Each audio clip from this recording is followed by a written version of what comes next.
आज मैं आपसे एक सिंपल सवाल पूछना चाहता हूँ। आप पढ़ते हो, लेकिन क्या आपको याद रहता है? कभी ऐसा होता है कि आप 2 से 3 घंटे पढ़ते हो, चैप्टर खत्म कर देते हो और थोड़ी देर बाद लगता है, यार मैंने पढ़ा क्या था? अगर हाँ, तो प्रॉब्लम आप नहीं हो, प्रॉब्लम आपका मेथड है। सच ये है कि हम में से ज़्यादातर लोग पढ़ते ही गलत तरीके से हैं।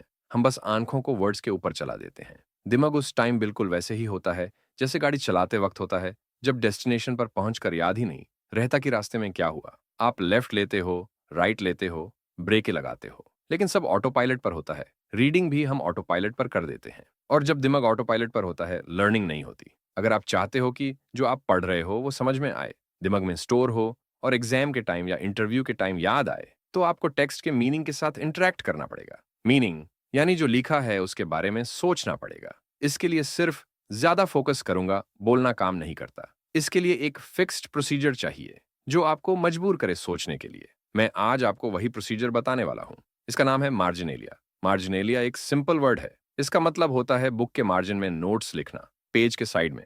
लेकिन मैं ये नहीं कह रहा कि बस कुछ भी लिख दो। मैं जो बताने वाला हूं वो एक बहुत स्पेसिफिक टेक्निक है। ये वही मेथड है जो मैंने अपनी कॉलेज लाइफ में, मास्टर्स में, पीएचडी में यूज किया और आज भी यूज करता हूं। अब मैं सीधा मेथड बताता हूं। आप पहला पैराग्राफ पढ़ते हो, बस एक पैराग्राफ। उसके बाद आप पेज के साइड में सिर्फ एक सेंटेंस लिखते हो। वो सेंटेंस पूरे पैराग्राफ का समरी होना चाहिए। कॉपी नहीं करना, लाइन उठाकर लिखना नहीं। समरी। अगर पैराग्राफ में 6 से 7 लाइंस हैं, तो उन सबका एक ही सेंट्रल आइडिया होगा। आपको वही आइडिया पकड़ना है और एक सेंटेंस में लिखना है। ये काम आप तभी कर सकते हो जब आपने पैराग्राफ समझा हो। फिर आप दूसरा पैराग्राफ पढ़ते हो, उसका भी एक सेंटेंस का समरी लिखते हो। अब थर्ड पैराग्राफ पर आते ही चीज थोड़ी इंटरेस्टिंग हो जाती है। थर्ड पैराग्राफ के सामने आप 2 सेंटेंसेस लिखते हो। पहला सेंटेंस ये थर्ड पैराग्राफ के बारे में नहीं होता। ये फर्स्ट और सेकंड पैराग्राफ का कंबाइंड समरी होता है। इसका मतलब आपको पीछे जाकर सोचना पड़ेगा। अब तक ऑथर कह क्या रहा था? सेकंड सेंटेंस होता है सिर्फ थर्ड पैराग्राफ का समरी। फिर आप फोर्थ पैराग्राफ पर जाते हो, वहां भी 2 सेंटेंसेस। पहला सेंटेंस अब तक के सारे पैराग्राफ्स का समरी, दूसरा सेंटेंस सिर्फ करंट पैराग्राफ का। और ये प्रोसेस पूरे चैप्टर में रिपीट होता है। हर नए पैराग्राफ के साथ आपको पुरानी चीजों को एक लाइन में कंप्रेस करना पड़ता है।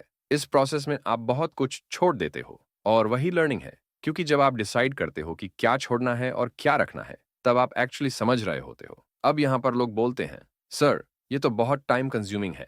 मैं मान लेता हूँ, हाँ थोड़ा ज्यादा टाइम लगता है, लेकिन सच बताऊं, रियल वेस्ट ऑफ टाइम ये है कि आप घंटों पढ़ते हो और कुछ याद नहीं रहता। फिर एग्जाम के पहले पैनिक होता है, रात रात भर क्रैमिंग होती है, स्ट्रेस होता है। ये मेथड शुरू में स्लो लगता है, लेकिन लॉन्ग रन में ये सबसे फास्ट मेथड है। एक एग्जाम्पल देता हूं। अगर आप बस आंखों से पढ़ते हो, मान लो आप 2 घंटे में एक रीडिंग खत्म कर लेते हो, ऐसे 20 रीडिंग्स, फिर एंड में 20, तो 25 घंटे क्रैमिंग। Result average understanding. इस मेथड में शायद हर रीडिंग 3 घंटे ले, लेकिन एंड में आपको क्रैमिंग करनी ही नहीं पड़ती। सिर्फ मार्जिन नोट्स पढ़कर रिवीजन हो जाता है। टाइम लगभग सेम, रिजल्ट जमीन आसमान का फर्क। मैं आपको अपनी लाइफ का एक रियल एग्जाम्पल बताता हूँ। कॉलेज के फर्स्ट डे इकोनॉमिक्स क्लास में प्रोफेसर ने पूछा, व्हाट इज इकोनॉमिक्स? क्लास बिल्कुल चुप। मैंने हाथ उठाया और बोला, economics is the study of the allocation of scarce resources. Professor ने बोला, करेक्ट, और आगे बढ़ गए। बाद में एक स्टूडेंट ने पूछा, तुझे कैसे याद था?